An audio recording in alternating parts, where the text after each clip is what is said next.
రాజు కోడలు తీసుకురాపో. బిందు పా పో. బాపు నీ ఆరోగ్యం జాగ్రత్తనే. సరే అమ్మ దా దా. అక్క నువ్వేం బాధపడకు. బావగారు నువ్వేం బాధపడకు, నేను చూసుకుంటా. నా బిడ్డ లెక్క చూసుకుంటా, నువ్వేం బాధపడకు.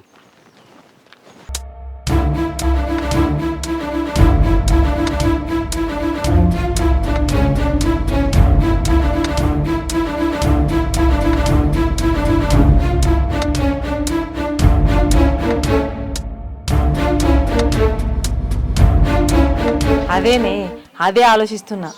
అయినా దానికి పెళ్ళి అయ్యి సంవత్సరం అయింది, దానికి పిల్లలేదు జల్లలేదు. దాని సంగతి ఎట్లా చేయాలనో అట్లా చేస్తా నేను. అది ఎట్లా భూమి తీసుకురాదు. సరే అమ్మా, ఏదైనా గట్టిగా ఆలోచించి పెట్టు. నేను కూడా అదే చూస్తున్నారా. మొన్న శాంతక్క కొడుకు రెండో పెళ్లి చేసుకున్నారా, ₹1,00,00,000 కట్నం ఇచ్చారు. అయినా మనన్నకేం తక్కువ, వానికి కూడా రెండో పెళ్లి చేస్తా. 10 లక్షల కోసం 2 నెలలు 3 నెలలు టైం పెట్టిర్రా. గప్పటిదాకా మనం ఎందుకు ఆగుర్రా, మన ఎత్తులు మనకుంటాయి. అవునమ్మా, ఏదేమైనా అది భూమి పట్టుకొని వస్తేనే మన ఇంట్లో నెగులుతుంది, లేకపోతే దాన్ని లేకుండానే చేద్దామమ్మా.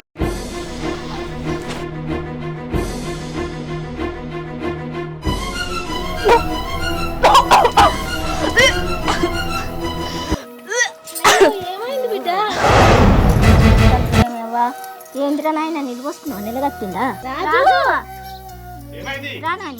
నువ్వు తండ్రిగా పోతాను.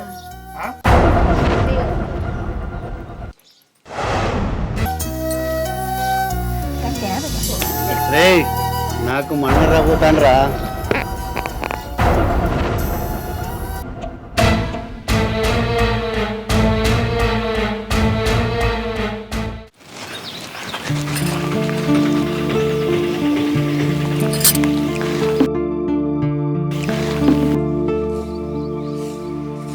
ఎటు వేయండో ఏమో, పోయినాక ఫోన్ చేసిండు. 3 రోజుల దాకా పంచాయతీ అట. నిన్న 3 రోజుల దాకా పంచాయతీ ఉంటుందా?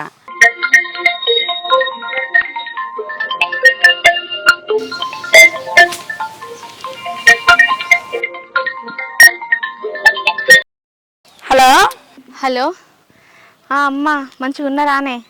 హలో బిడ్డ, మంచిగా ఉన్నాం బిడ్డ. సరే కానీ మీ అత్త మామ మంచిగా చూసుకుంటానరా? మొన్నటి లెక్క కొట్టుడు తిట్టడం చేస్తానరా బిడ్డ? లేదే, ఇప్పుడైతే ఏమంటలేరు. నన్నైతే మంచిగానే చూసుకుంటుండ్రమ్మా. నిజం చెప్పు బిడ్డ. వచ్చిందే ఇప్పుడు కదా, ఇప్పటికైతే నన్ను మంచిగానే చూసుకుంటుండ్రు. మళ్ళా కొడతాను తిడతానని చెప్తే నేనేమైనా బాధపడతానని చెప్తలేవు కదా బిడ్డ? అయ్యో అమ్మ, అదేం లేదే, ఇప్పటికైతే నన్ను మంచిగానే చూసుకుంటుండ్రు. ఎందుకంటే ఇప్పుడు నన్ను మంచిగా చూసుకోవడం వాళ్ళ అవసరమే కాదే, వాళ్ళ ఆనందం కూడా. అంటే ఏంటిది బిడ్డ? అర్థం కాదే. నువ్వు అమ్మమ్మ కాబోతున్నవే. నా బంగారు తల్లి, ఎంత మంచి మాట చెప్పినావే బిడ్డ. నీ కడుపు చల్లగుండా నాకు సంతోషం అవుతుంది బిడ్డ. ఇంత మంచి మాట మీ బాపుకి చెప్దామంటే ఆయన ఊరికి వాయే. సరే నేను ఫోన్ చేసి చెప్తా కానీ నువ్వు జాగ్రత్తగా ఉండు బిడ్డ. టైంకు ఇది నువ్వు ఎక్కువ పని చేయకు బిడ్డ, మంచిగా ఉండు. నేను వస్తా, పొద్దున్నే వస్తా. సరే అమ్మా, ఉంటున్నా.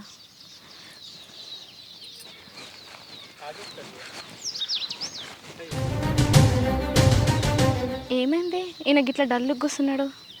పోయి అడుగుతా. ఏంది ఇక్కడ కూర్చున్నావు? ఏం కాలేదు. అయ్యో ఏంది, కళ్ళన్నీ గట్ల ఎర్రగైనాయి, కళ్ళ పంట నీళ్ళు కూడా వస్తున్నాయి. ఏం లేదని చెప్తున్నావు. ఎంత కష్టం వచ్చినా ధైర్యంతో ఎదుర్కొనే మీ కళ్ళలో నీళ్ళ. మీరు అట్లా బాధపడుతుంటే నాకు మస్తు బాధ అనిపిస్తుంది, ఏడుపొస్తుంది. చూసినావా బిందు, కండ్లు మనసు మనలాగే భార్య భర్తలు అనుకుంటా. మనసు బాధపడితే కళ్ళ నుంచి కన్నీరు వస్తుంది.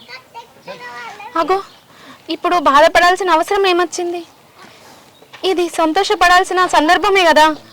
అవును, ఇది ఒక మొగాడు తండ్రి కాబోతున్నాడని తెలిసినప్పుడు చాలా సంతోషపడాల్సిన సమయం. అది మాటల్లో చెప్పలేను. కానీ నాకున్నటువంటి బాధ ఈ సంతోషానికంటే ఎక్కువ ఉన్నది. ఇది మాటల్లో చెప్పలేనిది. ఒక తండ్రిగా పుట్టబోయే బిడ్డకు ఏం కొనివ్వాలి, ఏం బట్టలు వేయాలి, ఎలా చదివించాలి, ఇవన్నీ ఆలోచన చేస్తుంటే అసలు వారి గురించి ఎన్నో చేయాలని ఉంది. కానీ జేబులో ఒక రూపాయి కూడా లేదు. మీరు ఎందుకు గంతగానం ఆలోచిస్తున్నారు? అయినా ఫస్ట్ ప్రెగ్నెన్సీయే కదా, అంతా మా అమ్మ వాళ్ళే చూసుకుంటారు. బిడ్డ పుట్టడానికి బాగా టైం ఉంది. ఆ లోపు మీరు ఏదో రకంగా సంపాదిస్తారు లేరి. పని చేయాలనే ఆలోచన మీకుంది. పని ఇప్పుడు మీకు దొరకదు కావచ్చు, తర్వాత ఎట్లయినా పని దొరుకుతుంది, ఫలితం దక్కుతుంది. మీరు గట్లా బాధపడకూడదు. ఏమో ఈ భగవంతుడు కష్టాలు ఉన్న వాళ్ళకి కష్టాలు వెనుక కష్టాలు ఇస్తాడు కావచ్చు. నాకైతే ఒకటి వస్తానే కష్టాలు. గట్లేం అనుకోకూడదు. దారి ఇంటికి పోదాం.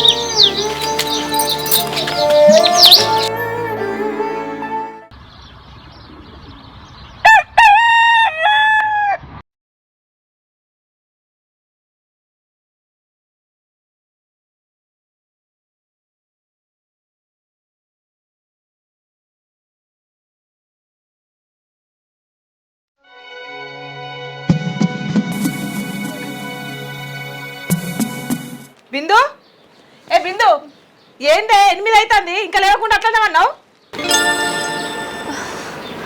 అయ్యో చెప్పన్నా 8 అయింది అత్తమ్మ. ఏందా నీ మొద్దు నిద్రా? అంత శాతం అయిపోలేదు అత్తమ్మ. ఈ పనంతా ఎవరు చేస్తారు అనుకుంటున్నావు? కాదత్తమ్మ, రాత్రంతా బాగా వామిటింగ్స్ అయినాయి. ఆయన కూడా లేడు కదా, పని కోసం అని ఊరిపోయిండు. ఒక్కదాన్నే అంత నాకు ఎట్లనో తలనొచ్చుడు, కడుపు నొచ్చుడు, వామిటింగ్ అయినట్టు బాగా వామిటింగ్స్ అయినాయి అత్తమ్మ. అంత వామిటింగ్ చేసుకొని ఇట్లా కూర్చున్నా అటాక్ అన్నంటుకుంది అత్తమ్మ. రాత్రంతా నాకు నిద్ర లేదు. రాత్రంతా నీకు సేవలు చేయడానికి మేము నిద్ర మానేసుకొని ఉండాలా? అయ్యో అత్తమ్మ, నేనెందుకు గట్లా అంట?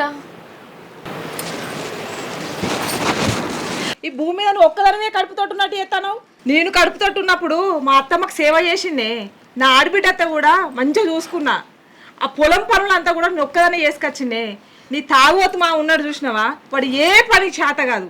వాడు ఏ చేయకపోయినా కానీ 3 పిల్లల్ని కానీ ఇంత సంసారాన్ని నెట్టుకొచ్చిన. నీకు ఇంకేమిట్లా ఏం లేదు. పిల్ల గుట్టక ముందే కుల్ల గుట్టినట్టు ఇన్ని మీద మొద్దులు మోసినట్టు ఏమన్నా ముడుచుకొని కూర్చున్నావేందే? రాత్రంతా కక్కుకున్నా కదా, అట్లా వచ్చి కూర్చున్నా అటాక్ అన్నంటుకుంది. ఓ మాసాలు గంతి పోయి ఆ పనంతా చేసుకోపో. ఆ పాస్ పనంతా ఆడనే ఉన్నది. సరే అత్తమ్మ. ఇదే ఉందట కడుపుతోటి దరిద్రప్తి.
ఏందమ్మా గంటగానం బీరిపోయి చూస్తాను?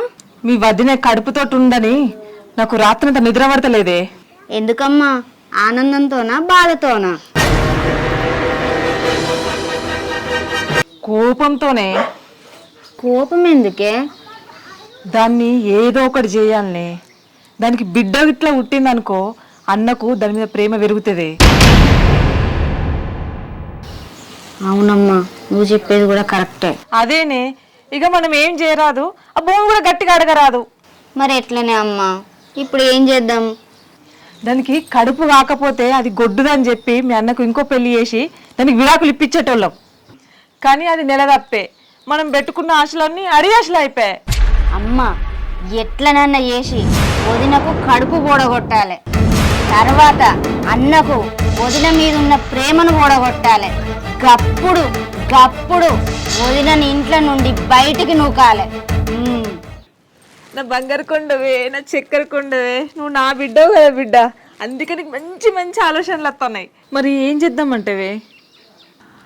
అమ్మ, వదినను ఎన్ని కష్టాలు పెట్టినా భరిస్తాంది, ఎన్ని ఇబ్బందులు పెట్టినా సహిస్తాంది. ఏ మంత్రం పనిచేస్తలేదు, ఏ తంత్రం పనిచేస్తలేదు.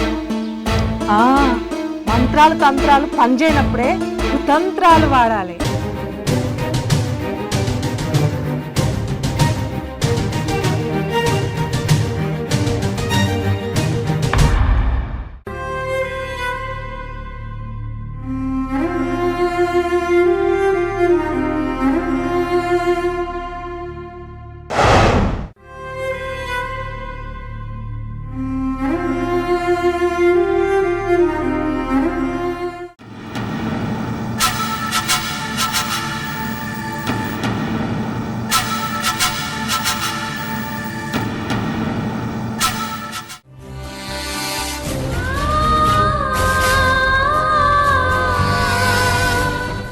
శివగానికి చెప్పి కొన్ని పండ్లు తీసుకురమ్మన్నా, లోపల పెట్టిండు, పోయి తీసుకురాపో. ఇప్పుడు పనులు ఎందుకే అమ్మా? చెప్పింది చెయ్యే. అట్లనే ఆ చాకున్న పళ్ళెం కూడా తీసుకురా. సరే తీసుకొస్తా.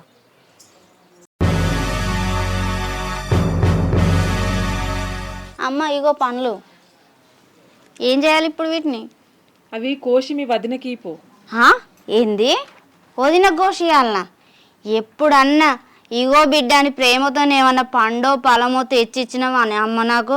అదే కోడలు ఇప్పుడు కడుపుతో ఉందని తెలిసి పండ్లు తెచ్చి పెడతానవా? అంటే నువ్వు ఇప్పటిదాకా నాతో మాట్లాడిన మాటలన్నీ ఉత్తి మాటలేనానే? ఉట్టి మాటలు కాదే పిచ్చిదానా, గట్టి మాటలే. నువ్వు తెచ్చిన ఏ పండ్లో తెలుసా? పొప్పడి పండ్లే కదా, ఇది తింటే విటమిన్స్ వస్తాయి, ఇంతే కదా. నీ ముఖం విటమిన్. ఈ పొప్పడి పండు తింటే దాని కడుపులో బిడ్డ పెరుగుడు కాదే, తరుగుతుంది. అంటే ఇది పండు కాదే, దాని పాలిట విషం. ఇది తింటే దాని కడుపులో ఉన్న బిడ్డ చస్తుంది. మన టైం బాగుంటే బిడ్డతో పాటు అది కూడా పోతుంది. అవునానే అమ్మ, నిజమా?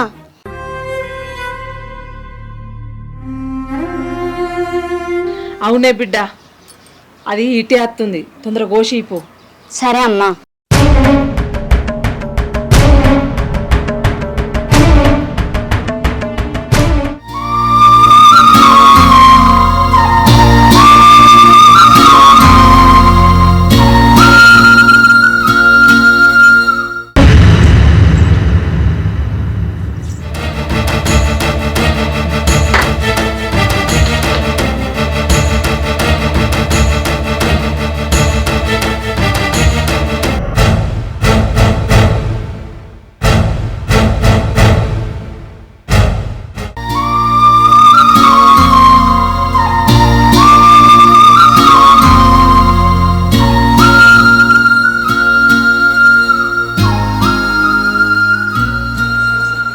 అమ్మా, పొప్పడి పండు పోసుకొచ్చినమ్మా. తీసుకపోయి దానికి పో.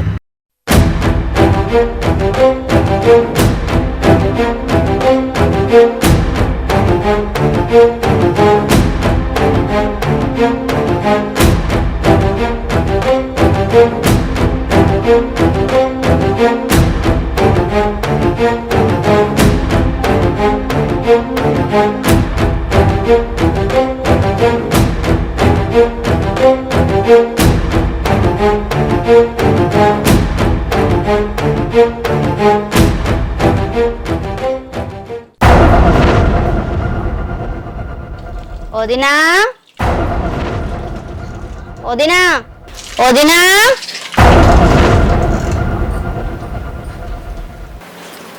ఏంది లక్ష్మి, ఏమన్నా పనా? ఏం లేదు వదిన, పొద్దున్న నుండి పని చేసి ఉన్నావు. కాసేపు రెస్ట్ తీసుకుంటూ రా వదిన. రెస్ట్ తీసుకుంటే ఇంట్లో పనులన్నీ అవుతాయా లక్ష్మి? పనులన్నీ చేసినాక రెస్ట్ తీసుకుంటా. కాదు వదిన, పని చేసి ఉన్నావు. నీకోసం ఈ పండు కోసుకొని వచ్చిన. తిన్నాక కాసేపు పని చేసుకుంటూ కానీ ముందు తినోదినా. ఏంది ఎన్నలేంది నా మీద ప్రేమతోని పండు కోసుకొచ్చి తిను అంటున్నావా లక్ష్మి? సరే తింటా, కానీ నాకు బాగా దూపైతుంది. కొన్ని నీళ్ళు తాగినాక తింటా లక్ష్మి. నీళ్ళ? సరే వదిన, నేను పట్టుకొని వస్తాగా, నువ్వు తిని పండు.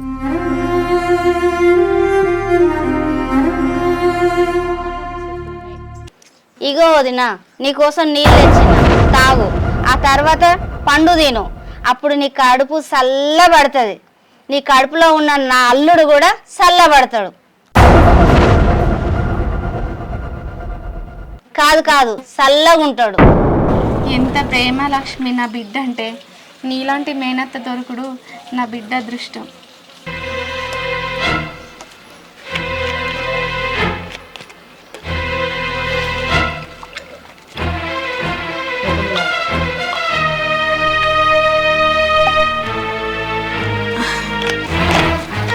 ఇవ్వు లక్ష్మి, తింటా.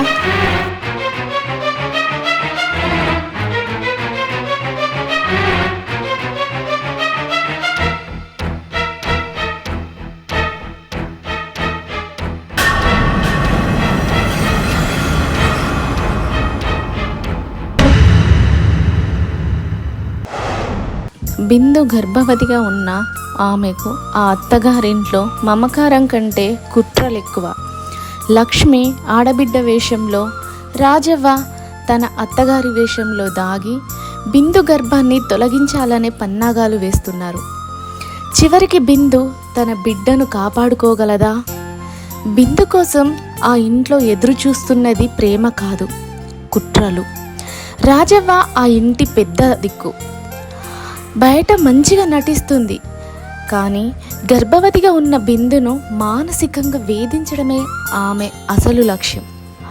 ఆమె నిశ్చితంగా బిందు గర్భాన్ని తొలగించాలనే హీనమైన ఆలోచనలతో కుట్రలు చేస్తుంది. ఈ కథలో బిందు గర్భాన్ని రక్షించుకోగలదా, లేక లక్ష్మీ రాజవ్వ కుట్రలకి బలవుతుందా? తెలియాలి అంటే నెక్స్ట్ ఎపిసోడ్ వరకు ఎదురు చూడాలి. Thank you for watching.